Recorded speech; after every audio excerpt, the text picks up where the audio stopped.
오늘은 무사히 넘어가려나 했습니다. 대리기사로 술 취한 손님을 상대하다 보면 별아 별말을 다 듣기 나름인데요. 대부분은 술에 취해서 그러려니 하면서 넘기는데 도저히 참을 수 없는 경우도 있습니다. 어이, 당신 뭐야? 여기가 어디야? 여기가 어디냐고? 다짜고짜 반말인 손님도 있고요. 아니, 집에 가자니까요, 그런 거야. 아, 여기 아니라고, 우리 집으로 가자고. 본인이 가르쳐준 주소로 찍고 왔는데 집이 아니라고 우기면서 대리기사비를 안 주려고 하는 경우도 있습니다. 마음 같아선 그런 손님은 길에 그냥 패대기 치고 싶은데요. 그렇다고 그럴 순 없지 않겠습니까? 손님이 가르쳐주신 주소로 왔잖아요. 저는 말씀하신 대로 내비를 찍고 온 거라고요. 뭐야? 그럼 지금 내가 잘못했다는 거야? 한번 해보자는 거냐고. 아니죠. 그런 뜻이 아니라. 뭐야? 너 지금 나 무시하는 거야? 내가 어떤 사람인데 똑같은 게. 이쯤 되면 대리비 받는 걸 포기하고 그냥 돌아서야 하나 싶었습니다. 계속 상대하고 있다가는 돈은커녕 욕지거리를 듣고 시간만 낭비할 게 분명했기 때문입니다. 그런데 마침 취객의 구성에 아내로 보이는 듯한 여자가 대문을 열고 나오더군요. 내가 못 살아. 술을 마셨으면 조용히 들어올 것이지. 동네 창피하게 이게 뭐야. 응? 마누라다. 여보. 술 냄새. 당신 얼굴 저리로 못 치워요? 남편이 술 좀 마셨다고 지금 당신까지 날 무시하는 거야? 아휴, 그래. 무시한다, 무시해. 허구한 날 술독에 빠져서 집에 들어오는데 어떤 여자가 그런 남편을 좋다고 반기겠니? 그녀는 대리비를 제 발밑에 던지고선 남편을 끌고 들어가더군요. 그 남편의 그 아내다 싶었습니다. 그래도 허탕을 친 건 아니다 싶어 불쾌한 마음을 눌렀습니다. 아픈 아내를 생각하면 이 정도 수모는 참아야지 했습니다. 아내는 2달 전 암 진단을 받았습니다. 날이 추운 것도 아닌데 아내는 언제부턴가 기침을 달고 살더군요. 당신 감기가 너무 오래가는 거 아니야? 기침 오래가면 안 좋다고 하던데 병원에 가보지 그래? 안 그래도 오늘 오후에 병원 가보려고 반찬했어요. 잘했네. 병원 갔다 와서 저녁엔 푹 쉬어. 나는 오늘 회식이라 늦고 애들은 맛있는 거 시켜 먹으라고 하면 되잖아. 별일이야 있겠나 싶었습니다. 기침이 오래가는 데다 최근 들어 아내가 살이 좀 빠진 것 같았지만 일이 바빠서 그러려니 했습니다. 학교 급식조리사인 아내는 얼마 전 조리사 한 명이 말도 없이 나오지 않는다면서 무척 바빠했거든요. 그런데 퇴근 무렵 아내에게서 갑자기 연락이 왔습니다. 여보. 당신 병원 다녀왔어? 병원에서 뭐래? 나 지금 당신 회사 앞인데 잠시 나올 수 있어요? 아내의 목소리가 심각했습니다. 퇴근 후 회식이 있다는 사실을 알고도 회사 앞까지 찾아온 걸 보면 분명 무슨 일이 있다 싶었습니다. 혹시나 하는 불안한 마음을 다잡으며 회사 앞 카페로 나갔죠. 아내는 울었는지 눈이 퉁퉁 부어 있었습니다. 여보. 아내는 절 보자 울음부터 터뜨렸습니다. 왜 그래? 무슨 일이야? 병원에서 뭐라고 했는데? 아내가 우는 모습을 보자 불안감으로 가슴이 방망이질치듯 뛰기 시작했습니다. 나 폐암이래. 뭐? 뭐라고? 당신이 폐암이라고? 망치로 머리를 한 대 얻어맞은 듯 멍했습니다. 의사가 잘못 진단한 건 아니고? 아니야. 내가 몇 번이고 확인했어. 그럴 리가. 당신이 어떻게 폐암이야? 아니다. 오늘 병원에 갔는데 어떻게 암이라는 진단이 나와? 조직 검사인가 그런 걸 해야 정확하게 진단이 나온다고 하던데. 울면서 털어놓은 아내의 설명은 이랬습니다. 일주일 전 병원에 가니 의사 선생님이 아내에게 여러 가지 검사를 하자고 하더라는 겁니다. 그리고 오늘은 그 결과를 보러 간 것인데요. 폐암 진단을 받았던 것이죠. 그럼 진작에 나한테 말을 했었어야지. 당신도 요즘 많이 바빴잖아. 설마 암일 줄은 꿈에도 몰랐지. 아내 혼자 병원에 가서 암이라는 얘기를 들었다고 하니 마음이 아프더군요. 그러지 말고 다른 대학병원에 다시 가보자. 혹시 오진일 수도 있잖아. 우는 아내를 달래서 집으로 돌아왔습니다. 회사에는 집에 급한 일이 있다고 양해를 구했죠. 아내는 저녁밥도 거른 채 겨우 잠이 들었는데요. 자고 있는 아내를 바라보니 저도 눈물만 나더군요. 없는 남편 만나 고생만 하다 결국 암까지 걸렸구나 싶어 모든 게 제 잘못 같았습니다. 아, 그런데 불행은 왜 저 혼자 오지 않고 또 다른 불행을 달고 오는 걸까요? 뜬 눈으로 밤을 새우고 다음날 회사에 출근했더니 분위기가 심상치 않은 겁니다. 일할 생각은 않고 직원들이 삼삼오오 짝을 지어서는 근심 어린 표정으로 이야기를 나누고 있더라고요. 자리에 앉으려고 하니 평소 저를 따르던 직원 하나가 제 곁으로 와선 나지막한 목소리로 물었습니다. 과장님, 소문 들으셨어요? 소문? 아니 무슨 소문인데 분위기가 이래? 요즘 경기가 안 좋잖아요. 회사도 사정이 많이 안 좋고. 그래서 감원할 거란 소문이 있어요. 감원이라니? 아니 누가 그런 헛소문을 퍼뜨리고 다니는 거야? 헛소문 아니에요, 과장님.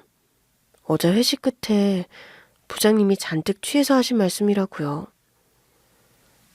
뭐? 부장님이 그런 얘기를 하셨다고? 그렇다니까요. 저만 들은 게 아니고 그 자리에 있던 직원들 모두 들은걸요? 부장님 술이 취해서 잘못 말씀하신 거겠지? 아자자자, 아침부터 이상한 소문에 힘 빼지 말고 다들 일이나 하자고. 감원 얘기에 불안해하는 직원들을 달래면서 전 그럴 리가 없다고 생각했었습니다. 그런 중요한 일을 부장님이 과장인 저한테 미리 귀뜸하지 않았을 리가 없다고 여겼거든요. 하지만 소문은 사실이었습니다. 일주일 뒤 부장님이 조용히 절 부르더군요. 그러면서 명예퇴직을 권했습니다. 부장님, 지금 제가 몇 살인데 명예퇴직이라뇨? 제가 이 회사에서 얼마나 충성했는지 부장님이 가장 잘 아시잖아요. 전 부장님께 애원했습니다. 아내가 암으로 아픈데 당장 수술을 해야 하는데 저마저 직장을 잃으면 어떻게 하나라는 생각에 절박했습니다. 부장님, 애 엄마가 암이라고요. 당장 수술비도 그렇고 이렇게 나가라고 하시면 어떡하란 말씀이십니까? 1년, 딱 1년만 더 버틸 수 있게 해주십시오. 항의도 하소연도 소용이 없었습니다. 28살에 입사해서 꼬박 25년을 일한 회사에서 그렇게 하루아침에 쫓겨났습니다. 남들은 만년 과장이라며 비웃기도 했지만 전 개의치 않았습니다. 묵묵히 제게 맡겨진 일을 최선을 다해 해왔었는데 정말 허망하더군요. 회사가 정말 너무하네요. 과장님처럼 우직하게 일하신 분이 어딨다고. 회사가 필요 없다는데 어쩌겠어. 내가 나가줘야지. 직원들 보기도 민망하고 무엇보다 젊음을 쏟은 회사가 절 버렸다고 하니 비참한 생각마저 들었습니다. 하지만 언제까지 비탄에 빠져 있을 수만은 없었습니다. 아내의 수술비며 아이들 학원비, 생활비 등을 해결했어야 했으니까요. 회사를 그만두며 나온 퇴직금은 얼마 되지 않았습니다. 5년 전 어머니가 아프셔서 큰 수술을 하셨던 바람에 미리 당겨 썼었거든요. 500만 원도 채 안 되는 남은 퇴직금으로는 아내 병원비는커녕 2달 생활비로도 빠듯했습니다. 고2, 고1이 된 아이들 학원비 등 돈 들어가는 곳이 한창 많은 때였습니다. 여보, 나 때문에 당신이 일까지 그만두고 정말 미안해요. 무슨 소리야? 당신은 지금 당신 걱정만 해. 아픈 아내에게 차마 회사에서 쫓겨났다는 이야기를 할 수가 없었습니다. 아내의 간호를 핑계댔는데요. 다행히 아내는 의심하지 않더군요. 다만 둘 다 일을 그만뒀으니 당장 생활비며 병원비는 어떡하냐고 염려했습니다. 걱정 마. 아무렴 내가 그런 대책도 없이 회사를 그만뒀을까? 그래서 시작한 일이 대리기사였습니다. 낮에는 아픈 아내를 간호하고 밤에는 돈을 벌 수 있어 지금 제 형편으론 딱이다 싶더군요. 하지만 취객을 상대한다는 게 생각만큼 쉽지 않았습니다. 주소를 불러준 뒤 도착할 때까지 얌전하게 주무시는 손님도 있었지만 가는 내내 고래고래 소리를 지른다거나 괜한 트집을 잡으며 대리비를 주지 않으려는 취객도 있었습니다. 그런 손님을 만난 뒤 집으로 돌아오는 날은 제 처지가 서글프기만 하더군요. 비록 잘나지는 않았지만 성실하게 살아온 대가가 겨우 이런 건가 싶어 씁쓸했습니다. 그런데 그런 생각을 하다가도 절 반기는 딸아이 얼굴을 보면 시름이 금세 사라지곤 했습니다. 아빠, 운전하느라 피곤하시죠? 이거 꼭 드시고 주무세요. 일을 마치고 이른 새벽에 집에 들어서면 딸은 꼭 일어나서는 제 얼굴을 본 뒤 다시 잠이 들곤 했습니다. 지아야, 늦게까지 공부하느라 피곤할 텐데 뭐하러 일어나고 그래? 아빠 알아서 할 테니 넌 그냥 푹 자. 아니에요, 아빠. 나 자다가 화장실 가고 싶어서 나온 거예요. 잠이 부족할까봐 걱정하는 저를 늘 안심시키던 착한 딸이었습니다. 엄마가 병원에 입원한 이후엔 아침 식사까지 준비해서 저와 남동생 지민이의 끼니를 챙겼죠. 지아야, 아침 식사는 아빠가 준비한다니까 넌 1시간이라도 더 자. 아빠, 나 아침잠 없는 거 아시잖아요. 아빠나 좀 더 주무시고 일어나세요. 낮엔 엄마 병간호하느라, 밤엔 운전하시느라 아빠 쉴 시간이 없으시잖아요. 아냐, 병실에서 엄마 자면 아빠도 자고 그래. 아빠 걱정 안 해도 된다니까. 아, 누나, 너 계란 후라이야? 이러다 나 닭 되겠어. 지민이 너 주는 대로 먹어라. 그래, 누나는 일찍 일어나서 아침 준비하는데 지민이 넌 불평이나 하고. 에휴. 아, 아빠, 벌써 한 달째 계란 후라이라고요. 나 이제 치킨집 근처에만 가도 계란 냄새가 난다고요. 그럼 내일부터 지민이 네가 아침 준비를 하면 되겠네. 아이씨, 엄마가 해주는 된장찌개가 그립다. 갈비찜도 그립고.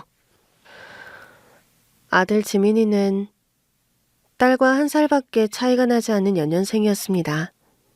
그런데 아들이라선지 제 누나보다는 철이 늦게 드는 것 같더군요. 아님 큰딸 지아가 너무 일찍 철이 들었던 걸까요? 그날도 대리운전을 끝내고 새벽 3시쯤 귀가를 하던 날이었습니다. 현관문을 열고 들어서니 딸이 거실에서 절 기다리고 있었습니다. 지아야, 안 자고 뭐하니? 아빠 기다리고 있었던 거야? 네, 아빠. 드릴 말씀이 있어서요. 딸은 약간 상기된 표정이더군요. 무슨 말인데 그래? 뭐 안 좋은 일이라도 있었어? 그게 아니고요, 아빠. 이거 드리려고요. 무슨 할 얘기가 있어 새벽까지 날 기다렸나 싶어 의아해하는 제게 딸은 통장과 카드를 내밀었습니다. 전 딸이 내민 통장을 펼쳤는데요. 글쎄 거기에 1,000만 원이라는 거금이 찍혀 있었습니다. 잘못 봤나 싶어 액수를 몇 번이나 확인했죠. 너, 이 무슨 돈이냐? 아빠, 제가 알바해서 번 돈이에요. 뭐라고? 그 순간 며칠 전 지민이가 제게 했던 말이 떠올랐습니다. 엄마 병실에 와선 제게 따로 할 얘기가 있다고 하더라고요.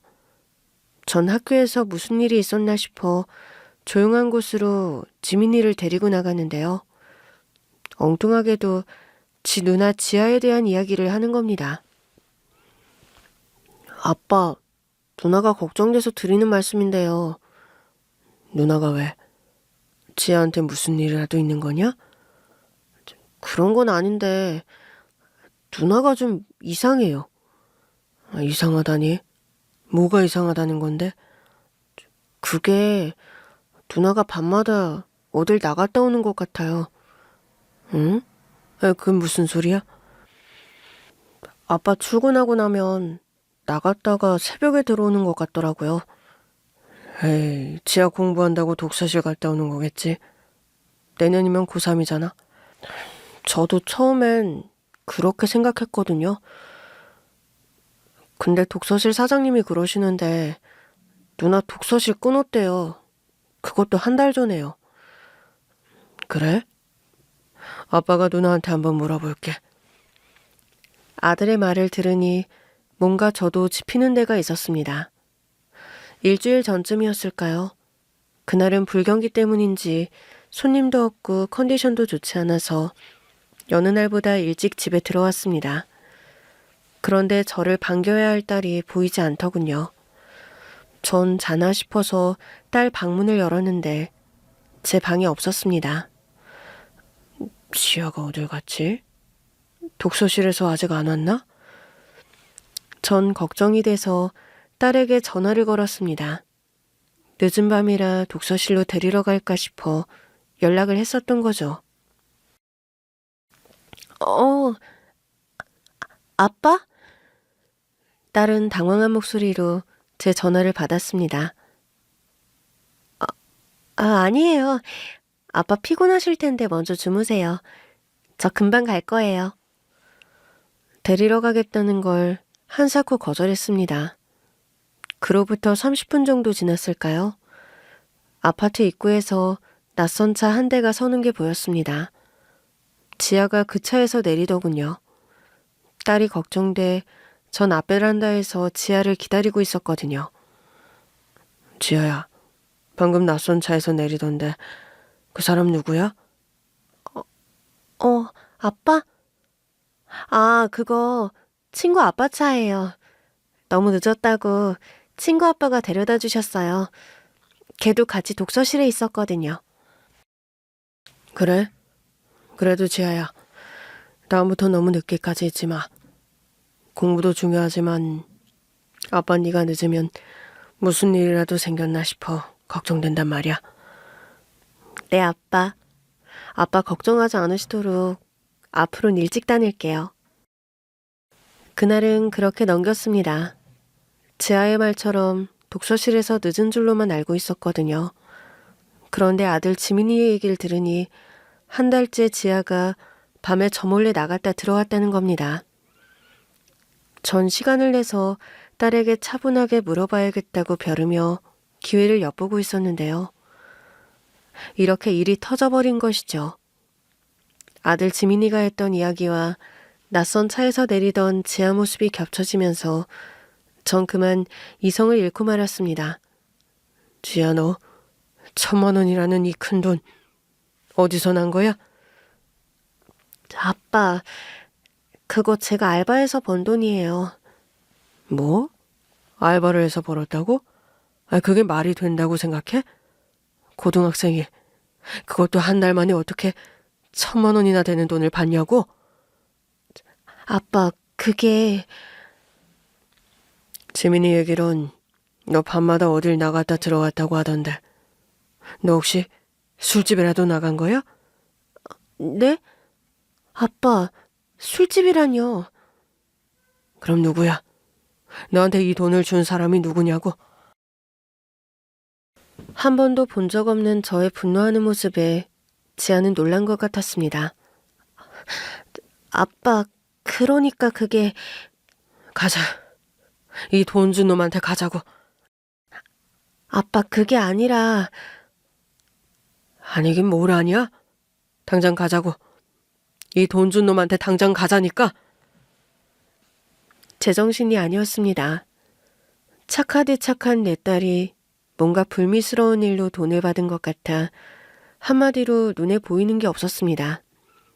딸은 저의 그런 모습에 사색이 돼서 어떤 낯선 집으로 저를 데리고 가더군요. 그 집에 도착한 순간 전 또 한 번 기함을 했습니다. 제가 대리운전을 하며 와본 곳이었거든요. 그날은 유독 운이 없던 날이었습니다. 앞선 취객이 생짜를 부려 괜히 대리비만 날린 날이었죠. 오늘은 재수가 없으려나 하고 돌아서려는데 마침 술집에서 나온 일행들이 저를 부르더라고요. 대리운전 기사님이시죠? 저희 사장님 대까지 좀 부탁드릴게요. 같은 회사 직원들인 것 같았습니다. 회식을 마쳤는지 다들 얼큰하게 취해 있었는데요. 그 중에서도 꽤 비싸 보이는 양복을 입은 남자의 차를 제게 맡겼습니다. 사장님 댁이 도곡동입니다. 기사님, 잘 좀 부탁드릴게요. 대리비는 여기 있습니다. 전 일러준 대로 내비게이션에 주소를 찍었습니다. 사장님이라는 남자는 잠이 들었는지 가는 내내 조용하더군요. 차는 도곡동에서도 부자들만 산다고 하는 아파트 앞에 멈췄습니다. 아이고, 저 감사합니다. 덕분에 잘 알았습니다. 남자는 제게 대리비라며 꽤 많은 액수의 돈을 내밀었습니다. 아닙니다, 사장님. 아까 직원분께 대리비 이미 받았습니다. 그래요? 그럼 이건 팁입니다. 덕분에 제가 편하게 와서 그럽니다.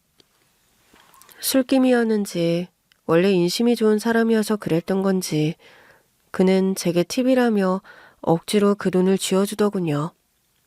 덕분에 전 그날 허탕친 돈뿐만 아니라 일주일 정도의 대리비를 보충할 수 있었습니다. 그런데 딸이 저를 데리고 간 곳이 그 사장이라는 자가 내렸던 바로 그 아파트였습니다. 딸아이가 아파트 입구문을 열기 위해서 동호수를 누르는데 옆에서 지켜보던 제가 손이 덜덜 떨리더군요. 입구문이 열리고 엘리베이터를 탔는데 숨이 막히는 것 같았습니다. 머릿속으로 온갖 생각이 다 떠올랐습니다. 설마 그자가? 아니겠지. 아닐 거야. 우리 지아가 그럴 리가 없어. 아니라고 부정했지만 불길한 생각이 드는 건 어쩔 수 없었습니다. 지아는 제 옆에서 눈물만 흘리고 있더군요. 그때였습니다. 인터폰으로 지아를 확인하고 문을 열어주는데 그 남자가 맞았습니다. 어휴, 지아 선생님? 근데 왜 울고 있어? 무슨...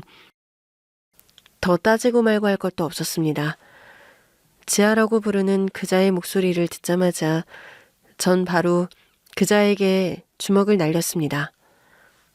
너야? 너냐고? 네가 그러고도 사람이야? 아니, 누구신데? 제가 날린 주먹을 그대로 맞은 그는 놀란 눈으로 제게 묻더군요. 누구냐고? 이 뻔뻔한 놈. 나 지아 아빠 되는 사람이다. 집안에서 사람들이 놀라 달려오는 것 같은 소리가 들렸지만 전 아무것도 보이지 않았습니다. 그자에게 고래고래 악을 쓰다 그만 거품을 물고 쓰러지고 말았습니다. 아빠! 아빠! 지아가 절 부르는 소리가 멀리서 아득하게 들리더군요. 눈을 떴을 때는 병원이었습니다. 지아가 절 근심 어린 표정으로 내려다보고 있었습니다. 아빠, 괜찮아요? 계속 울었었던 건지 지아의 눈이 퉁퉁 부어 있었습니다. 좀 정신이 드세요, 아버님? 지아 옆에 웬 낯선 여자가 서 있었습니다. 전 처음엔 간호사 선생님인가 했습니다. 하지만 가운을 입고 있지 않더군요. 네, 그런데 누구신지. 저 예빈이 엄마라고 합니다. 인사가 늦었네요. 그렇지 않아도 한번 찾아뵈려고 했는데 우리 예빈이 상태가 좋지 않아서 차일피일 미루다 일이 이 지경까지 됐네요. 예? 그게 무슨 말씀이십니까? 예빈이는 또 누구고요? 그녀로부터 전해들은 1,000만 원 사건의 전말은 이랬습니다. 지아가 그녀의 딸 예빈이 과외 선생님이었다고 해요. 과외비로 딸에게 1,000만 원을 줬다는 겁니다. 과외비로 1,000만 원을 줬다고요? 아니, 그게 말이 됩니까? 실은 제 딸 예빈이가 청각장애인이에요. 지아가 수화로 공부를 가르치고 있었거든요. 예빈이 엄마는 장애인복지관에서 지아를 우연히 만났다고 했습니다. 딸 예빈이가 사고로 청각을 잃어버리자 딸과의 의사소통을 위해 수화를 배우러 다니다가 그곳에서 자원봉사를 하고 있는 지아를 보게 됐던 겁니다. 어쩜 학생이 이렇게 수화를 잘할까? 혹시 가족 중에 청각장애를 가진 사람이 있어? 아니요, 그런 건 아니고 중학교 때부터 수화 동아리 활동을 했었거든요. 그래서 수화가 능숙한 것 같아요. 그래? 학생 나이에 봉사활동까지 한다는 게 쉽지 않은 일인데 참 기특하네. 예빈이 엄마는 장애인들과도 스스럼 없이 어울리는 지아를 이후에도 눈여겨봤다고 합니다. 그리곤 어렵게 말을 꺼냈다고 해요. 학생, 나랑 잠시 얘기 좀 할 수 있을까? 네? 제가 뭐 도와드릴 일이라도 있나요? 나 학생이 꼭 도와줬으면 하는 일이 있어. 그래요? 말씀하세요. 제가 할 수 있는 일이라면 당연히 도와드려야죠. 학생이 꼭 해줬으면 하는 일이야. 예빈이 엄마는 예빈이 과외를 부탁했다고 합니다. 우리 딸이 작년에 교통사고로 청각을 잃었거든. 그 뒤론 제 방에만 틀어박혀 있어. 왜 아니겠어?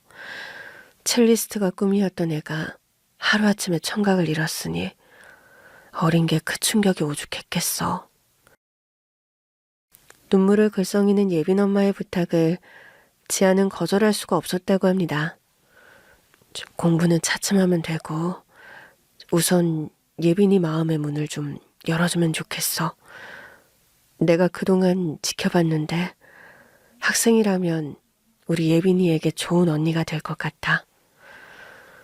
사고로 청각을 잃은 후 예빈이는 학교에도 거의 출석하지 않고 있다고 했습니다. 달라진 자신의 모습을 친구들에게 보이기 싫은 데다 아무것도 들을 수가 없으니 왕따가 된 것 같은 서러움 때문이었습니다. 예빈이 엄마가 특수학교를 알아보기도 했는데요. 예빈이가 싫다면서 단칼에 거절했다고 합니다. 지아는 그런 예빈이에게 어떻게 다가가야 할지 무척 고민했다고 해요. 첫날 긴장을 하고 예빈이 집을 찾았는데요. 예빈이 방에 들어섰는데 마침 바닥에 버려진 아이돌 가수 사진이 눈에 띄더라는 겁니다. 지아도 팬이었던 아이돌이었다고 하죠. 이제 좋아하는 아이돌 가수 노래도 들을 수 없다 싶어 예빈이가 그들 사진이 찍힌 브로마이드를 구겨버린 것 같아 지아는 마음이 너무 아팠다고 합니다. 그래서 무작정 그들 노래를 부르며 춤을 췄다고 해요. 처음엔 멍하니 지아를 바라보던 예빈이도 어느 순간 함께 춤을 추기 시작했고요. 둘은 그날 끌어안고 한참을 울었다고 합니다. 그렇게 예빈이가 지아에게 마음을 열었던 거죠. 지아야, 고마워. 우리 예빈이 그동안 누구한테도 마음을 열지 않았었는데 지아 덕분에 이젠 나한테도 조금씩 말을 걸고 그래. 예빈이는 지아가 오기만을 기다렸고요. 그렇게 거부하던 수아도 배우기 시작했다고 합니다. 3주 정도 지나자 예빈이의 웃음소리도 다시 들을 수 있었다고 해요. 지아 선생님, 우리 예빈이가 오늘은 저녁을 먹으면서 소리내서 웃더라고. 그저 여보? 그럼 우리 예빈이 웃는 거 나 1년 만에 보는 것 같아. 선생님한테 어떻게 감사를 표현해야 할지 모르겠네. 아니에요. 감사라니요. 제가 예빈이한테 고맙죠. 여보, 우리 지아 선생님 고2라서 공부한다고 시간이 없는데 예빈이 봐주러 일부러 오는 거라고요. 대신 과외비 두둑이 드려야 해요. 알았죠? 어이구, 과외비 뿐이겠어? 지아 선생님 필요한 거 있으면 언제든지 얘기해요. 제가 베란다에서 우연히 본 차량도 예빈이 집에서 제공한 것이었습니다. 오고 가는 지아의 시간을 절약해주기 위해 그 댁에서 지아를 데리러 오고 과외가 마치면 집 앞까지 안전하게 바래다 준 것이었죠. 밤늦은 시간이다 보니 걱정이 되기도 했다고 합니다. 그렇게 한 달이 지나 과외비를 받게 됐는데요. 예빈 엄마가 지아와 예빈이가 나누는 얘기를 우연히 듣게 됐다고 합니다. 그래서 언니 엄마 지금 많이 아픈 거야? 곧 수술하게 되실 것 같아. 언니 많이 힘들겠다. 아니야, 괜찮아. 수술하면 괜찮아지실 거야. 맞아, 언니. 수술하면 금방 나으실 거야. 그러니까 힘내, 언니. 그래, 고마워, 예빈아. 둘이 나누는 이야기를 듣고 예빈 엄마는 우리 집 사정에 대해서 알게 됐다고 합니다. 지아 선생님, 내가 아까 간식 가져가다가 예빈이랑 나누는 얘기를 잠시 들었는데 혹시 엄마가 어디 많이 아프세요? 네? 네. 지금 병원에 입원해 계세요. 어머, 난 전혀 몰랐네. 어디가 안 좋아서 입원하신 거야? 그게 폐암이세요. 아우, 저런. 그래서 수술 이야기가 나왔구나. 엄마 병간호도 벅찰 텐데 우리 예빈이까지 부탁한 것 같아서 내가 너무 미안하네. 아니에요. 엄마 병실에 낮은 아빠가 계셔서 괜찮아요. 저 고1하고 어차피 주말 아니면 아빠가 병실에 못 오게 하시는걸요. 예빈 엄마는 그날 지아에게 저희 집 형편을 자세히 물어봤다고 합니다. 그래서 제가 낮에는 간호를 하고 밤에는 대리운전을 하고 있다는 것을 알게 됐다고 해요. 아버지가 고생이 많으시네. 밤에는 제대로 쉬지도 못할 거 아니야. 그래서 저도 걱정이에요. 저러다 아빠까지 쓰러지시는 건 아닌지. 아빠가 집에 들어오시는 걸 봐야만 잠이 오더라고요. 제 얘기가 나오자 지아는 울음을 터뜨렸다고 합니다. 엄마의 병에다 저의 일까지. 고이가 감당하기엔 벅찬 삶의 무게를 지아가 지고 있었던 겁니다. 그런 지아를 보며 예빈 엄마도 마음이 아팠다고 합니다. 지아 선생님, 그래서 말인데 우리가 과외비 3달치를 한꺼번에 넣었어. 네? 그게 무슨 말씀이세요? 예빈 아빠랑도 의논했는데 수술하려면 목돈이 필요하잖아. 지아 선생님한테 너무 감사해서 그런 거니까 우리 마음이 다 여기고 그냥 받아줘. 그래도 이건 너무 많은데요. 많기는 우리 예빈이 음악 레슨 받을 때도 그 정도는 드렸어. 정 부담스러우면 앞으로 우리 예빈이 더 잘 부탁드려요. 지아 선생님. 한 달에 과외비 300만 원도 많은데 3달치에다 보너스까지 생기자 1,000만 원이라는 숫자가 통장에 찍히게 됐던 겁니다. 아버님, 지아 선생님이 우리 예빈이한테 해준 거에 비하면 정말 그 돈 아무것도 아니에요. 우리 부부 예빈이 저러다 큰일 나는 건 아닌지 얼마나 노심초사했다고요. 예빈 엄마의 긴 설명을 듣고 나니 정말 쥐구멍이라도 들어가고 싶더군요. 제가 무슨 짓을 했나 싶었습니다. 착한 내 딸 지아를 믿어주지는 못할 망정 아빠란 자가 엉뚱한 오해를 하고선 펄펄 뛰다 기절까지 했으니 말입니다. 지아는 그런 제 마음을 눈치챘는지 먼저 와서 제 손을 잡아주더군요. 아빠만 알아요. 날 그만큼 사랑한다는 거잖아요. 미안하다. 미안하다, 지아야. 아빠가 너무 못났네. 아빠, 그런 얘기 하지 마세요. 미리 말씀드리지 못한 제가 죄송하죠. 지아는 과외를 한다고 하면 제가 걱정할까봐 이야기를 하지 못했다고 합니다. 한 달 정도 해본 뒤 괜찮다 싶으면 그때 말을 꺼내려고 했다고 하네요. 한 달 해보니 공부에 지장이 없다며 과외를 알바 삼아 계속하겠다고 말이죠. 지아의 속 깊은 생각을 들으니 제 자신이 더 부끄러워지더군요. 당신 그 급한 성격은 알아줘야 한다니까. 몸을 추스르고 병실을 찾아 간밤에 있었던 일을 아내에게 들려주었습니다. 제 이야기를 들으며 아내는 황당해하더군요. 당신, 우리 지아를 두고 어떻게 그런 생각을 할 수가 있어? 아내의 핀잔에 간밤의 일이 더 부끄러워졌습니다. 아니, 요즘 하도 세상이 이상해서 난 지아를 믿지만 세상이 그러다 보니 당신 뉴스 좀 그만 봐. 아니 범죄 영화도 당신 이제 금지야. 알았어. 알았다고. 안 그래도 민망한데 당신 자꾸 왜 그래? 아내에게서 한참 잔소리를 듣고 있는데 갑자기 병실 문이 열리더니 예빈 엄마가 들어섰습니다. 안녕하세요, 아버님. 어제 예빈이 어머니 아니세요? 여기는 어떻게 오셨어요? 지아 선생님한테 물어봤죠. 어머니 아프시다길래 병문안 겸 얼굴 뵈러 왔어요. 그때였습니다. 낯설지 않은 또 한 사람이 병실에 들어섰는데요. 다름 아닌 예빈이 아버지였습니다. 안녕하십니까, 아버님. 저도 같이 왔습니다. 전 정말 쥐구멍이라도 있으면 들어가고 싶었습니다. 제 죄송해서 얼굴은 괜찮으십니까?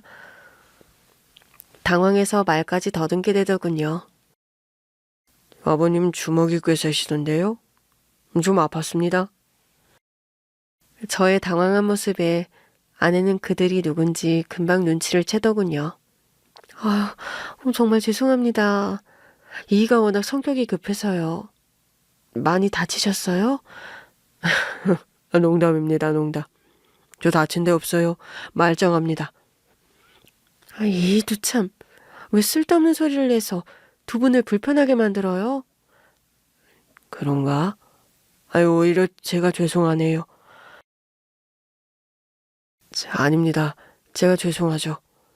엉뚱한 오해를 해서 제가 입이 10개라도 할 말이 없습니다. 아버님, 그럼 저희 비긴 걸로 할까요?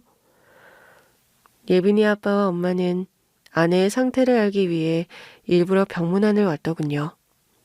그러면서 한 가지 제안을 했습니다. 예빈이 아빠 회사와 MOU를 맺은 병원이 있는데 그곳으로 아내를 옮기는 게 어떻겠냐는 뜻밖의 제안이었습니다. 이희가 원장님도 잘 알고 있고요. 게다가 그 병원에 우리나라에서 최고로 꼽히는 폐암 권위자가 계시거든요. 맞습니다. 제 고모님도 15년 전에 정 박사님께 수술을 받으셨는데요. 지금도 정정하게 살아계시지 뭡니까? 아내와 전 어안이 벙벙했습니다. 그래도 어떻게 그렇게... 지금까지 신세를 진 것만 해도 고마운데요. 신세라뇨? 신세는 저희가 더 많이 졌습니다. 그럼요. 아니, 지아 선생님 덕분에 우리 예빈이가 다시 살아난걸요. 예빈이 걱정에 제가 그동안 큰 돌덩이를 가슴에 안고 사는 것 같았거든요. 그런데 지아 선생님이 오고 나서 그 큰 돌덩어리가 싹 치워졌지 뭐예요. 맞습니다. 지아 선생님이 우리 예빈이뿐만이 아니라 우리 부부를 살린 겁니다. 두 사람의 간곡한 부탁에 우리 부부 역시 그저 감사할 따름이었습니다. 다음날 우린 바로 병원을 옮겼습니다. 정 박사님으로부터 진료를 받은 뒤 수술 날짜를 잡았는데요. 학회가 갑자기 취소되는 바람에 마침 자리가 생겨 아내는 예상보다 일찍 수술받을 수 있게 됐습니다. 수술 전날 저도 아내도 긴장이 되더군요. 당신 혹시나 수술이 잘못되더라도 에헤이 쓸데없는 소리. 그럴 일 절대 없다니까. 우리나라 최고 명의한테 수술 받는데 뭔 그런 이상한 얘기를 하고 그래? 그래 엄마. 한숨 푹 자고 일어나면 깨끗하게 나아 있을 테니까 걱정하지 마세요. 누나 말이 맞아. 엄마 얼른 나아야지. 내가 계란 후라이 그만 먹지. 나 이제 누나 밥 말고 엄마 밥 먹고 싶단 말이야. 야 이지민, 넌 이 상황에서도 밥 타령이냐? 그래 아들. 엄마 얼른 나와서 지민이 좋아하는 거 많이 해줄게. 역시 나 생각해주는 건 엄마뿐이라니까. 하여튼 키만 컸지. 너 언제 철들래? 참네. 아이 철은 이미 들었거든. 누나보다 내가 훨씬 무거울걸? 철들어서? 아유 자자 그만하고 너희들은 이제 집에 가거라. 내일 수술인데 엄마도 이제 쉬어야지. 네. 수술은 성공적으로 끝났습니다. 수술 후 경과도 좋아 아내는 2주 만에 퇴원했습니다. 아내가 집으로 돌아오던 날 아이들은 깜짝 파티를 준비했더군요. 웰컴 투 홈. 엄마 집에 오신 걸 환영해요. 엄마, 그동안 고생 많았어요. 아빠도 엄마 병간 마느라 수고하셨어요. 아니야.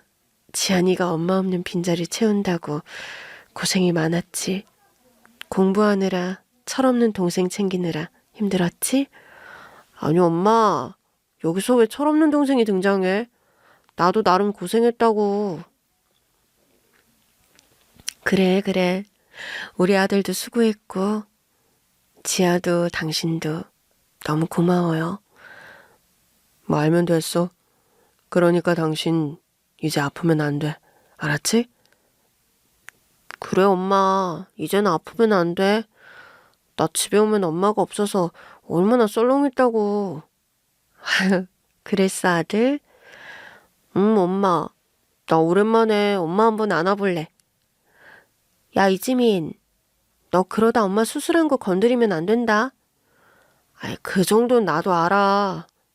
엄마 없는 동안 누나 나한테 엄청 잔소리 많이 한 거 있지? 아휴, 네가 잔소리 들을 만하니까 누나가 그랬겠지. 지아야, 이리 와. 우리 딸도 엄마가 한번 안아보자. 아이, 우리 집은 아빠도 그렇고 엄마도 누나 편이라니까.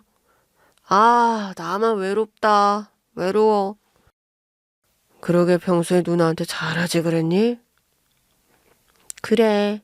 너 이 누나한테 좀 잘하지 그랬니? 메롱. 오랜만에 가족이 함께 모여 웃었습니다. 아내는 통원 치료를 하면서 꽤 오랜 시간 요양을 해야 했죠. 그래도 서서히 살도 오르고 건강을 다시 회복해가는 것 같아 다행이었습니다. 지아는 고3이 되고도 예빈이 과외를 쉬지 않았습니다.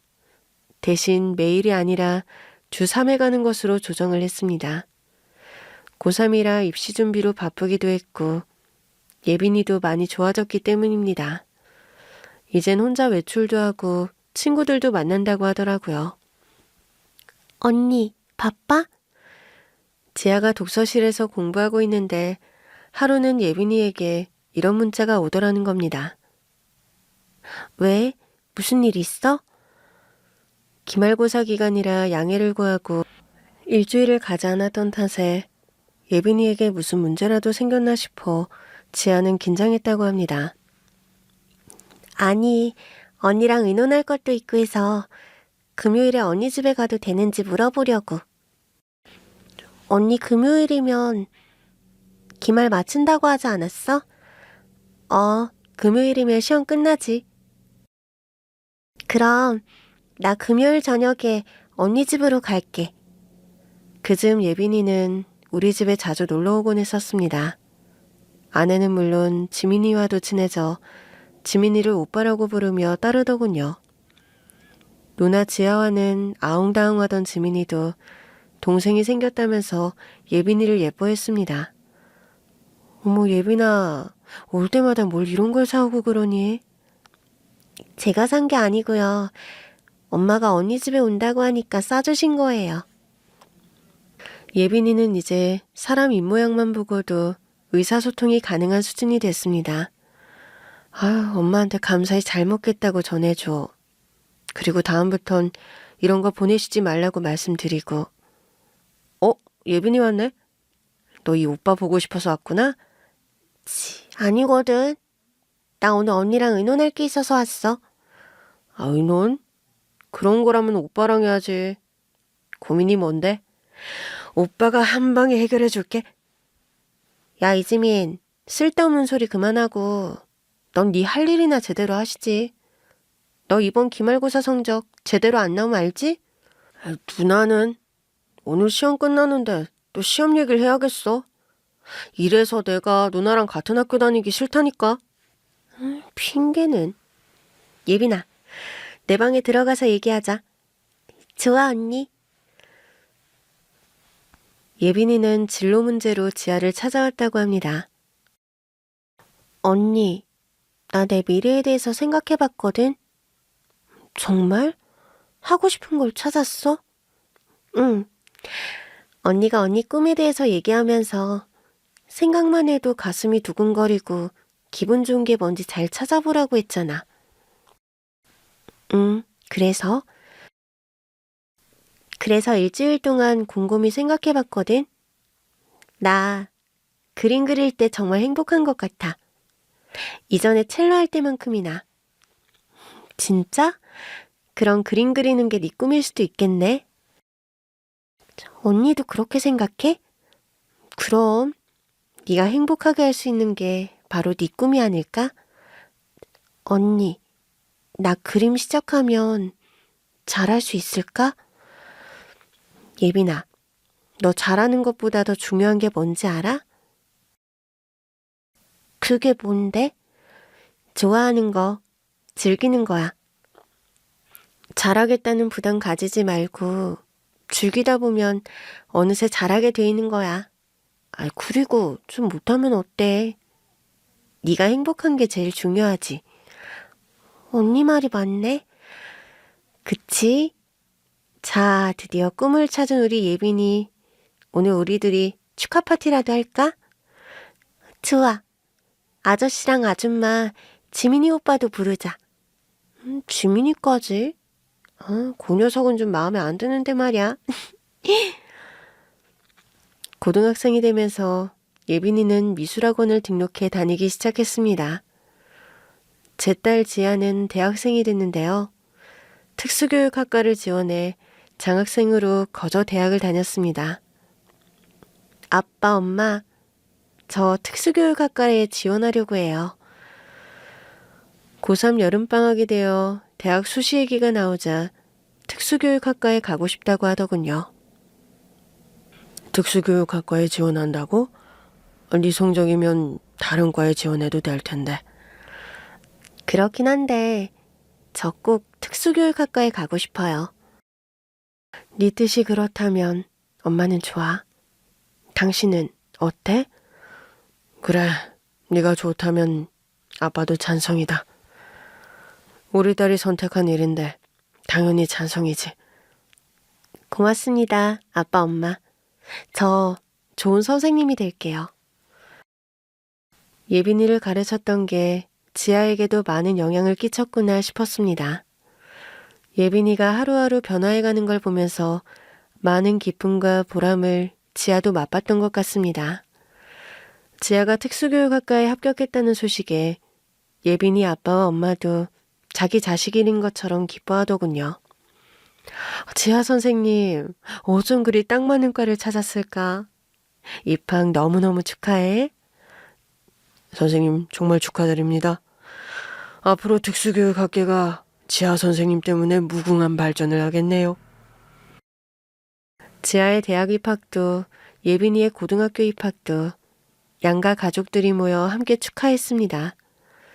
특히 예빈이가 고등학교를 졸업하던 날은 유난히 더 시끌벅적했습니다. 아빠, 조금만 더 안으로 들어오시라니까요. 그 자리는 사진에 안 나온다고요. 거참, 대충 찍으면 될걸. 자, 이렇게 하면 되지? 누나, 오늘은 예빈이가 주인공이라고. 누나가 꽃을 들고 있으면 어떡해. 안 그래도 예빈이 주려고 했다. 추워. 빨리 찍어. 그래, 아들. 엄마도 좀 춥네. 우리 얼른 찍고 밥 먹으러 가면 안 될까? 참네. 대충이라니요. 이거 평생 추억이라고요. 지민아, 추억도 좋은데 나도 좀 배가 고프네. 안 돼요. 조금만 참으세요. 자, 치즈. 치즈. 이제 됐지, 지민아? 뭔가 2% 부족한데. 오빠, 나도 배고파. 사진 그만 찍고 가자, 응? 그래, 지민아. 주인공이 배고프다고 하잖아. 이쯤하고 가자. 자, 그럼 이제 식당으로 출발해 볼까요? 제가 근사한 곳으로 예약해 뒀습니다. 지민은 식당에 가서도 사진 타령이더군요. 뭔가에 하나 꽂히기라도 하면 집요해지는 제 버릇이 또 나왔습니다. 하긴 그러니까 의대를 간 것이겠죠. 고2까지만 해도 상위권에 겨우 진입하던 아들 녀석이 고3이 되자 의대를 가겠다고 선언을 했지 뭡니까? 뭐? 너 그 성적으로 의대를 가겠다고? 안 될 게 뭐가 있어. 지금부터 열심히 하면 되지. 그럼 다른 애들은? 고3인데 다른 애들은 놀겠니? 지아야, 동생이 열심히 공부하겠다는데 왜 그래? 그래. 열심히 해서 나쁠 건 없지. 정 안 되면 다른 과라도 지원해 볼 수 있는 폭이 넓어지잖아. 아빠, 안 되긴 뭐가 안 돼요. 두고 보세요. 제가 의대 가는 모습 꼭 보게 되실 거니까요. 그래, 아들. 엄마는 너 응원할게. 아들은 제 말을 증명하려는 듯 정말 열심히 공부했습니다. 하지만 그 해에는 보기 좋게 떨어졌습니다. 그런데 꼭 의대에 가야겠다면서 재수하겠다고 하더군요.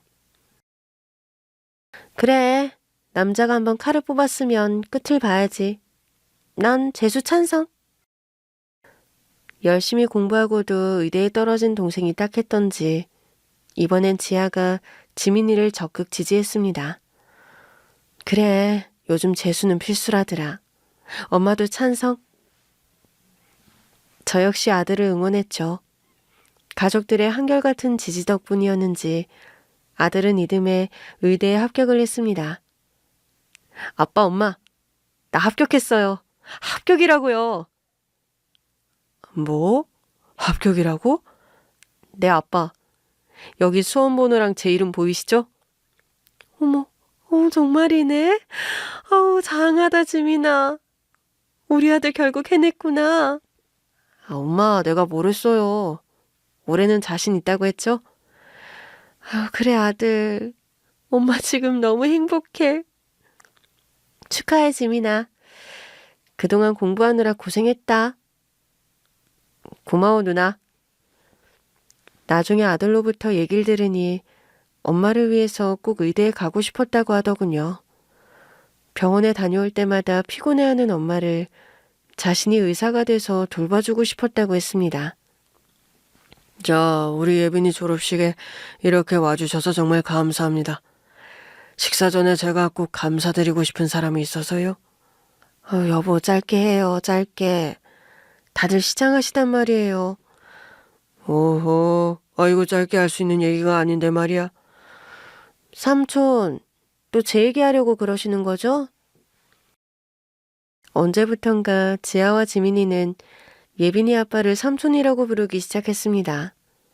예빈이 아빠가 절 형님으로 불렀거든요. 그래, 또 자네 지아 얘기하려고 그러는 거지?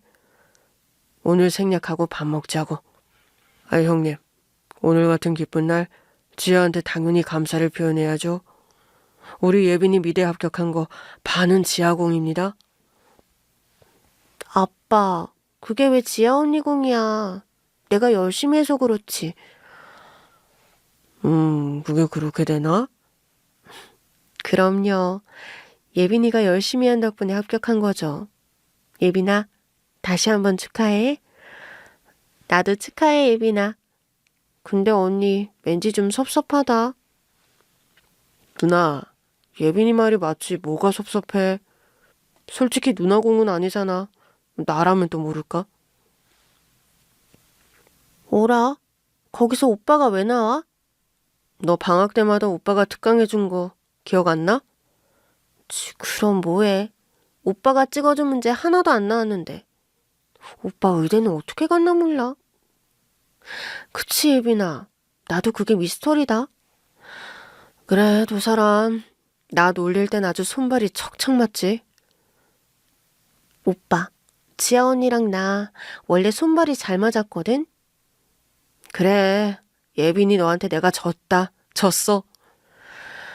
자, 못다한 얘기는 먹으면서 하고. 여보, 이제 그럼 우리 식사할까요? 당신 감사 인사는 천천히 들을게요.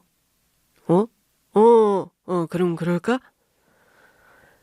예빈이도 자신이 원하던 미대에 우수한 성적으로 입학을 했습니다. 중간중간 고비도 있었지만 잘 이겨내더군요. 어린 나이에 사고로 일찍 좌절을 겪었지만 예빈이는 그 일로 더 단단해진 것 같았습니다. 그리고 그건 저희 가정도 마찬가지입니다. 아내도 그렇고 저 역시 삶의 벼랑 끝까지 몰려봤었으니까요. 그때는 참 세상이 원망스러웠었습니다. 성실하게 살아왔던 저나 아내에게 너무한다 싶었거든요. 삶은 열심을 다해 달리고 있는 자에게 결코 자비의 은혜를 베풀지 않는다고 생각했었습니다. 그런데 돌아보니 결코 그렇지 않았습니다. 당장은 선함의 열매가 맺히지 않는 것 같아도 결국 제 복으로 돌아오더라고요. 그래서 이제는 쉽게 포기하지도 좌절하지도 않으려고 합니다. 불행은 홀로 우리를 찾아오는 게 아니라 그 안에 소망을 함께 잉태하고 있다는 것을 믿습니다. 그러니 닥친 어려움 앞에 힘겨움을 겪고 계신 분 혹시 계신다면요. 절대 희망을 포기하지 말라는 말씀 꼭 드리고 싶네요. 긴 글 읽어주셔서 감사합니다.